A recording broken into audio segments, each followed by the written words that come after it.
va débriefer avec vous. Ells.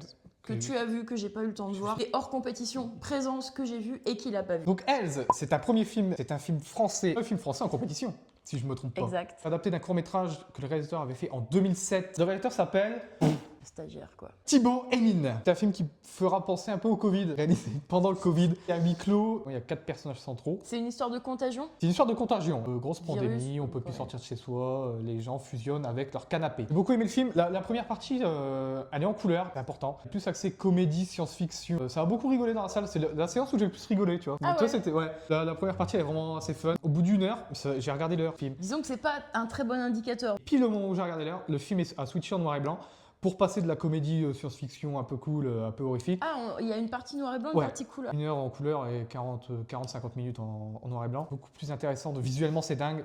On passe de la comédie au drame. C'est toujours de l'horreur, mais c'est plus sombre. On est plus dans la détresse des personnages. Psychologique un peu. C'est plus psychologique quand même. Ah, ça C'est cool, hein, me donne envie. j'ai bien aimé. Ça m'a rappelé un film que j'adore de tout mon cœur. Il s'appelle American Guinea Pig Bloodstock. Est-ce qu'il mériterait un prix selon toi, elle? S'il gagne, je serais pas déçu. Il y a mieux, il y a Azrael, moi, c'est mon chouchou. Présence, donc qui était présenté hors compétition et qui est mon coup de cœur. Alors je sais, il n'est pas dans la compète. C'est un film de Steven Soderbergh et en fait, on sent vraiment la maîtrise, quoi. On a passé un step, il n'y a pas photo. Les films ne sont pas dans la même catégorie. Présence vous prend, boum, vous retourne comme une crêpe. Il y a tout qui marche dans ce film. Et surtout, alors mention spéciale pour le cadrage et les angles, les prises de vue. Je me suis demandé si c'était pas tourné avec un drone. Ça se passe beaucoup en huis clos dans une maison dans laquelle il y a une présence. Et en fait, nous, on suit la présence. Je ne dirais pas ce qu'elle veut, ce qu'elle fait, cette présence, mais on est tellement à sa place. On déambule dans la maison comme si on était une présence. On va écouter un peu ce qui se passe dans les pièces. Il y a des twists au niveau des personnages qu'on n'a pas vu venir. C'est super bien joué. La baraque est incroyable. Ça tombe bien, ça sort en salle le